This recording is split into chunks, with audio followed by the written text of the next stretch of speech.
I was never the center of attention in my family. I was always the one who sat quietly in the corner, observing, trying not to disturb anyone. But that Saturday, everything changed. In the middle of the living room, in front of my cousins, uncles, and my own parents, my older brother pointed at me and said, "You are useless," and no one said anything. The silence that followed was deafening. My stomach churned. I laughed nervously, trying to break the ice, but no one joined in. All I saw were averted glances and a few barely concealed whispers. My mother pressed her lips together. My father pretended not to hear. It was as if this were normal, as if I should accept it. And the worst part was, I'd already accepted it for so long. Share this story to reach further, subscribe to the channel, share this video on WhatsApp, and leave a comment telling me where you're listening from. I'll be very happy to read each comment. My brother, Ethan, always had the loudest voice, the most brilliant achievements, the easiest applause, a college player, a scholarship student, the boyfriend of the prettiest girl in the neighborhood. And me? I was his brother. That was it. My successes, no matter how small, always ended up overshadowed by his victories, and that ate away at me. As he laughed, as if it were just a joke, I felt a lump in my throat. I fought back the urge to explode, but there was something different about me that day, something growing in my chest, like a spark of anger mixed with dignity. It hurt, but it also woke me up. I knew I couldn't let this go. Ethan poured himself some wine as if nothing had happened.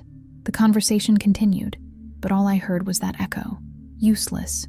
I didn't know exactly what I would do, but in that moment, I understood it wouldn't be the same. If he wanted a show, I would put on one, but in my own way, with the truth. My family always liked to pretend everything was fine. Gatherings were filled with forced laughter, empty compliments, and safe topics. No one wanted to face the ghosts in the room, but I was tired of wearing a mask, and that word, useless, was the final straw. I couldn't keep quiet any longer. I got up from my chair and excused myself. I went to my room, took a deep breath, and stared at my reflection in the mirror. I wondered if I really believed what Ethan had said. Am I really useless? I found myself remembering every little moment I struggled alone. The freelance jobs to pay for college, the double shifts at the restaurant, the sleepless nights studying programming. I returned to the living room, my heart pounding like a drum. No one noticed my absence. This gave me even more strength. I grabbed my laptop and connected it to the living room TV. An app appeared on the screen, with thousands of users and a 5-star rating. It was mine. I created that app all by myself, and no one there knew. Has anyone here heard of the tutor track? I asked firmly. Everyone fell silent. Even Ethan stopped smiling. I explained that it was a tutoring app being used in over 100 public schools. I showed them the numbers, the praise from teachers, the online courses. The room fell silent, but now it was a different kind of silence. I ended the presentation with a video of an emotional mother thanking me for the help the app had given her son. When the video ended, I looked at my family. Some of them had tears in their eyes. My dad took off his glasses. Ethan, he was pale, and for a second, silent. I always knew my brother saw me as inferior, but hearing that in front of everyone tore something inside me. After my performance, the room was plunged into a thick silence, as if no one knew how to react. It was as if I'd broken an invisible rule. Don't stand out too much if you've always been the supporting actor. My mother was the first to speak. Why didn't you ever tell me any of this, son? The question was tender, but also guilt-ridden. She knew, deep down, that she'd never really paid attention. It was always easier to praise the obvious, Ethan's victories, than to seek out my silent struggles. My father simply nodded, speechless. My brother stood up, laughed awkwardly, and said something like, "That's cool, but let's be honest, homework apps aren't that great." That cut me off again. It was like he was desperately trying to hold on to the throne that was slipping from his grasp. Only this time, I wasn't backing down. Not anymore. You called me useless in front of everyone. Now tell me, how many lives have you truly impacted, Ethan? My voice trembled at first, but soon steadied. He stared at me, swallowing hard. For the first time, I felt like I was winning an old battle, not because of the confrontation, but because I finally saw myself clearly. The tension became something physical in the air. Everyone was there, but no one dared interfere, as if they knew this needed to happen. It wasn't just about me or him. It was about years of imbalance, of disguised favoritism, of complicit silences. And now, all of it was coming to the surface. relentless. As my brother looked away, flashes of the past began to pop into my mind like scenes from a movie you're trying to forget. Birthdays I'd been left out of, graduations no one attended, projects I'd done alone and kept tucked away in unmarked folders. For a long time, I was the invisible son, the brother who wasn't a hassle, but also wasn't a source of pride, according to them. I remembered the day Ethan crashed my dad's car and blamed it on me. I was 17. I spent the entire weekend locked up in detention, while he went out with his friends as if nothing had happened. I accepted it because I always had. I didn't want confrontation. I just wanted peace, but the price of peace is sometimes too high. That night, when I returned home from the meeting, I sat on my bedroom floor and cried, not because of my brother's words, but because I finally felt my pain was being heard. For the first time, I wasn't just a supporting character in someone's life. I had a voice, and that hurt, but it also liberated. During the week, I received messages from 2 uncles congratulating me. A cousin wrote to say she was touched. Even my grandmother, who barely uses her cell phone, called to say she never imagined I was so capable. But Ethan, he disappeared. No messages, not a word, and that said it all. But even with all these gestures, there was still a hole inside me. Because deep down, I didn't just want to prove my worth. I wanted, above all, to be seen, to be accepted. By him, by my brother. I wanted for once for him to see me as an equal. But maybe that was asking too much. 2 days later, it was already dawn when my phone vibrated. The screen lit up the dark room with his name, Ethan. My heart raced. There was a message, just 2 words. "We can talk?" I stood there staring at it, as if I couldn't quite decipher its meaning. After all that, now he wanted to talk? I simply replied, yes, without a moment's notice, without emotion.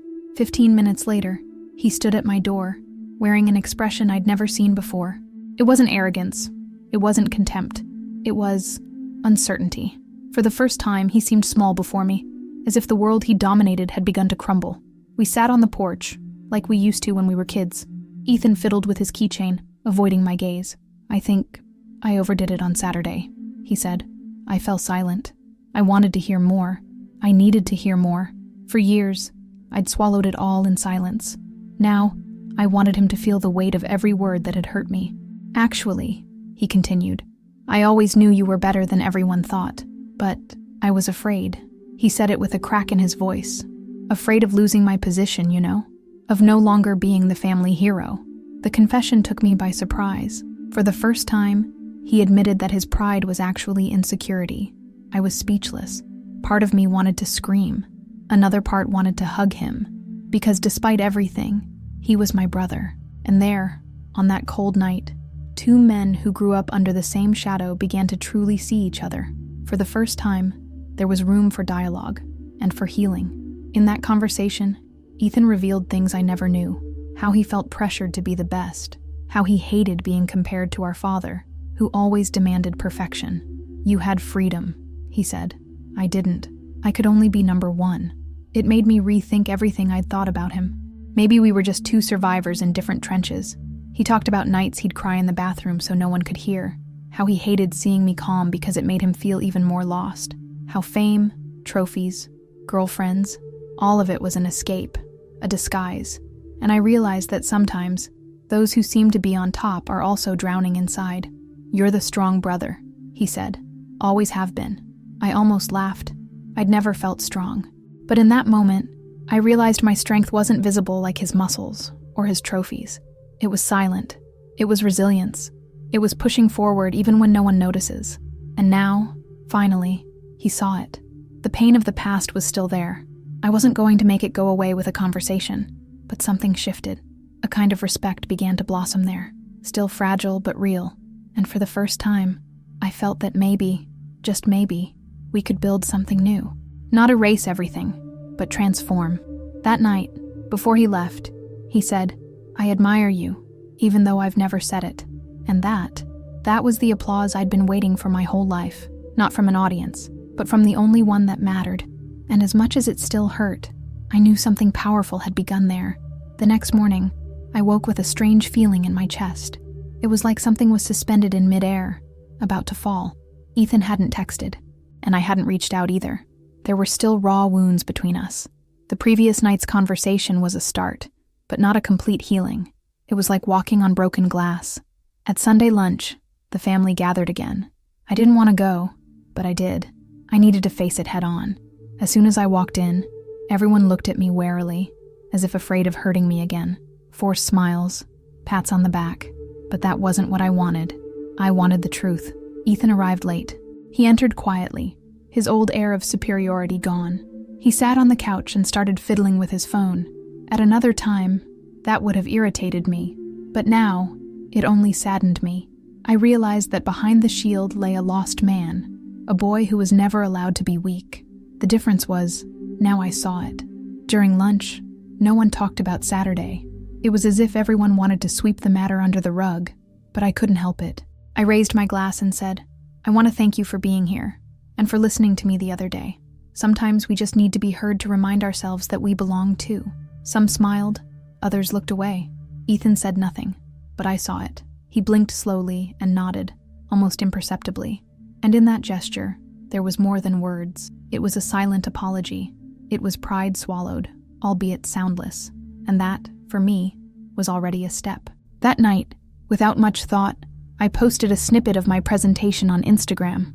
Just the first 30 seconds, the part where I show the app, the number of students served, and the emotional speech of the mother. I wasn't expecting anything. I just wanted to capture that moment, as a reminder that I am more than people think. I went to bed early, and when I woke up the next day, my phone was blowing up. Notifications, messages, reposts. The video had gone viral, hundreds of comments. "So proud. You saved my son with this app. Keep going." People from other states sending me stories. People connecting with me in ways I never imagined. That same morning, I received a call from the principal of a public school in Texas. She said she wanted to implement Tutor Track across the network. Then came an invitation to give a talk, and another for an interview on a local channel. For the first time, my story was being told by me, and not through comparisons. Ethan texted me the link to the post. It just said, "You win." I responded with a peace emoji. We didn't need another fight, or another confession. Sometimes the right silence says it all. And for the first time, our silence wasn't a cold war. It was a truce. At that moment, I realized that perhaps true applause doesn't come from clapping or awards, but from recognition, from being seen for who you are, not for what they expect you to be. And finally, I was being seen, by the world, and by myself. 4 days later, I was invited to a live interview with a local radio station. I never imagined I'd be in that place. Sitting in front of the cameras, with lights in my eyes and a microphone on my lapel, I felt butterflies in my stomach that not even my worst days had provoked. But there was also a new feeling, belonging. The journalist started by asking about the app, but quickly changed her tone. "Do you think your family underestimated you?" I froze for a second. I could have changed the subject. I could have responded with confident statements. But there, in that chair, I knew I couldn't lie. "Yes," I replied, and it made me grow more than any compliment could. I told part of the story. I spoke of invisibility, of nights alone, of silent humiliations, without naming names, but making it clear that pain is part of the process. Being ignored teaches you to listen. Being undervalued teaches you to build self-worth. The presenter was silent for a few seconds. Then she said, "This interview will change a lot of people." Finally, as I removed the microphone, my phone vibrated non-stop. Ethan had posted something. I went to his profile and saw it. A photo of me, with the caption, "This is my brother, the guy who built everything on courage. I made mistakes with him, but today, I'm his fan." It broke me. It was public. It was real. It was what I'd always hoped for. Not to boost my ego, but to close a cycle. I took a deep breath, looking at my reflection in the studio glass. And for the first time in years, I saw someone whole, someone who no longer needed to shout to be heard, because now, the world was listening. The next day, I received an email that paralyzed me. It was from the University of Michigan. They wanted to invite me to speak at their annual social innovation event. I read it over and over again, in disbelief. That same university where Ethan studied, the one I'd only visited once years ago, carrying his bags. I found myself remembering the past again. That day he won a medal, and I took the photo, in silence.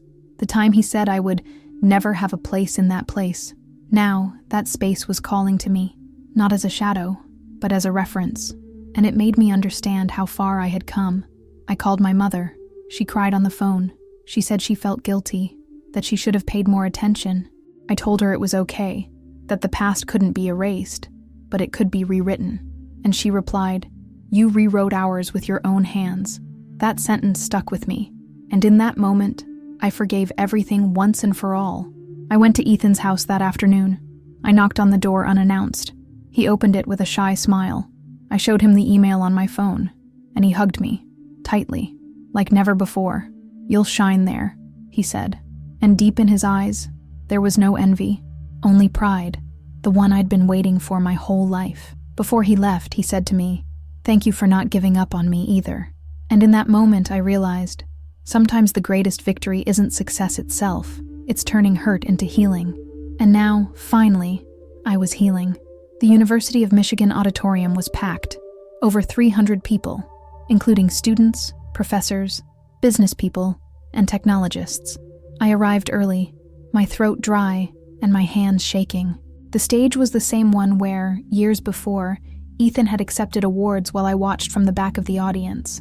Now it was my turn, and as daunting as it was, I knew this was the moment my whole life had been preparing for. The lecture began with the history of tutor track, but I soon delved deeper. I told how the idea came from observing children in my neighborhood, struggling with simple tasks because they had no help at home. I spoke of the frustration of being ignored, of the feeling of helplessness, of wanting to prove my worth not only to the world, but to myself. The audience fell silent, absorbing every word, every pause, every tremor in my voice. In one of the most emotional moments, I shared that for many years, I had been called useless, including by people in my own family. I saw expressions of shock and murmurs, and then I looked to the front row and saw Ethan sitting there, standing, recording with his phone, his eyes welling up. That image gave me the strength to carry on, because now, even he understood the weight of the word I had carried for so long. When I finished, there wasn't just applause, there was emotion. Some people came up to me with tears in their eyes. A high school girl said the talk changed the way she viewed her own failures.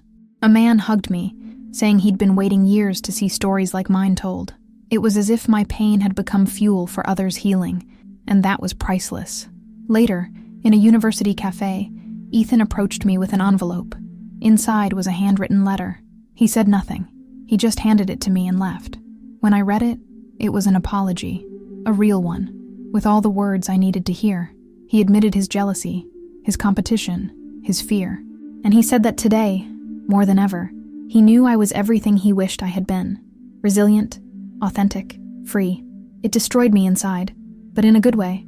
Coming home after all that was different. The city seemed smaller, but not because it shrank. It was because I grew. The same streets that once suffocated me now seemed to breathe with me. People looked at me differently. Even the owner of the grocery store stopped me on the sidewalk and said, "I saw you on TV. I'm so proud."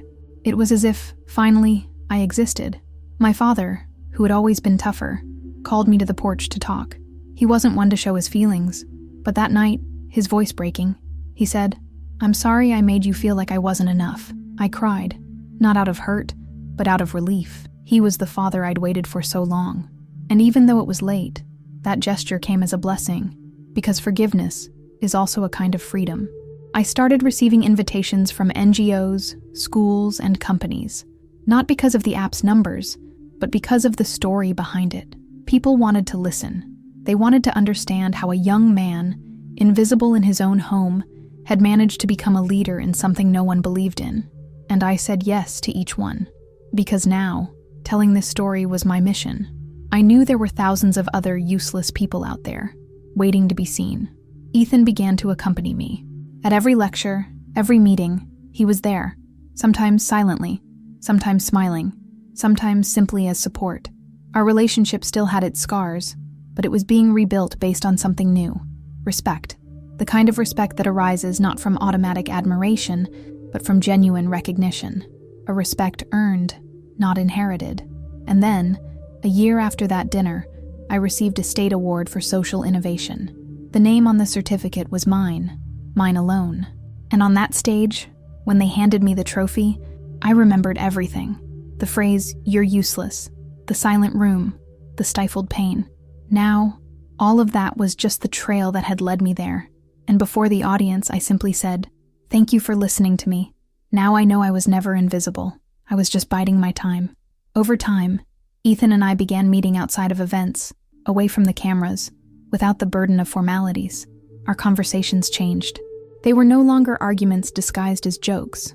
They were real. We talked about fears, regrets, and even old dreams we once buried to fit in with family expectations. Those exchanges healed parts of me I didn't even know were still wounded. And little by little, the bond of siblings truly began to exist. For the first time. One day, he showed me a physical education project he wanted to create for young people from peripheral neighborhoods. He said he was inspired by me. That took me by surprise. For so many years, I'd tried to reach his shadow, and now he was saying I was a role model. I agreed to help. We started building something together, as partners, not to prove anything to anyone, but to leave a mark, a real mark, our own. Our mother was thrilled when she found out. She'd always wanted us together, but she never had the tools to deal with everything we'd created as barriers. And now, seeing her 2 children united by purpose, not competition, was like a belated gift that arrived at just the right time. My father, he didn't say much, but he watched everything with that look that said, "Now, yes." And maybe that was enough. We started visiting schools together, talking to teenagers. Ethan would tell us about his journey as an athlete, and I would tell him about mine as a programmer and creator of Tutor Track 2 different paths, but carrying the same message. You can be much more than they say you are. Our words complemented each other, our looks too, and the audience felt it, because truth is felt. And there, nothing was more than an act. Little by little, I understood that this story was never just mine. It belonged to everyone who had ever felt small in their own home, to those who had been silenced, ignored, ridiculed, yet still decided to carry on. Because the world doesn't need more arrogant winners. It needs people who transform pain into bridges, who pick up the stones along the way and build steps. And for the first time, I felt that was exactly what we were doing together. Some people ask me if I truly forgave my brother. The answer is yes, but not overnight. Forgiveness isn't a ready-made phrase. It's a process, a fresh start, and above all, a choice you make every day. I had to kill the resentment within me repeatedly, take a deep breath in the face of the memories, choose not to harbor the pain. And over time, I realized that forgiving wasn't weakness, it was freedom. Today, I look back and understand that everything that happened had a purpose. If Ethan hadn't called me worthless in front of everyone, I might still be quiet in the corner, trying not to disturb anyone. The pain was the trigger that forced me to stand up, to show who I was, to stop asking for permission to exist. The emotional punch I received that night woke me from years of silence, and I'm grateful for that. My brother became an ally, a friend, and above all, someone who also learned from all of this. The way he looks at me today no longer has that air of competition. He sees in me someone who resisted, who overcame, and I see in him someone who had the courage to change. Because admitting your mistakes out loud, in front of those you've hurt, is an act of bravery few can achieve.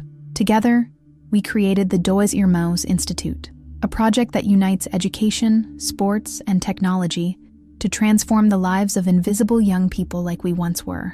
And every young person who listens to us, every story we're told, every transformation we witness, all of this is part of a legacy born of chaos, of anger, of love, of healing, and that's worth more than any trophy. Today, when I think of the phrase, "you're useless," it no longer hurts, because I know exactly who I am. I know what I built. I know what I inspired. And I know, most importantly, what I will leave behind when all this is over. I'm no longer the forgotten brother. I'm the voice that broke the silence. And because of that, I have nothing left to prove. It's been exactly a year since that dinner where I was called useless in front of the whole family. Sometimes I wonder what everything would have been like if I had kept quiet, if I had let another humiliation slide. But I didn't. For the first time, I fought back, and that changed everything. Today, that word no longer holds me back. It propelled me forward. At the last family gathering, the table was the same, but the atmosphere was completely different. They asked me to talk about the Institute, about its impact on schools, about what we've built. I told them a little, and at the end, My aunt started applauding, then my mother. My father stood up, and soon everyone was clapping, even Ethan, standing, looking at me with pride. It wasn't just obligatory applause anymore. It was recognition. It was affection. It was as if each clap said, "We see you now, and we admire you."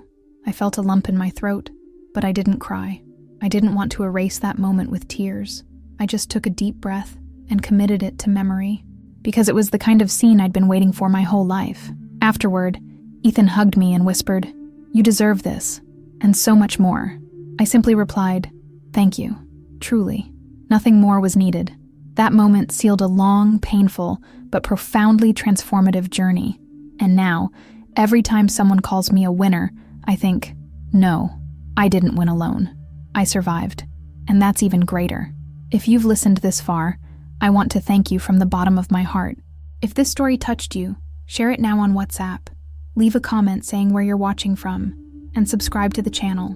Your support helps me continue telling stories that need to be heard, because sometimes all someone needs is to be seen.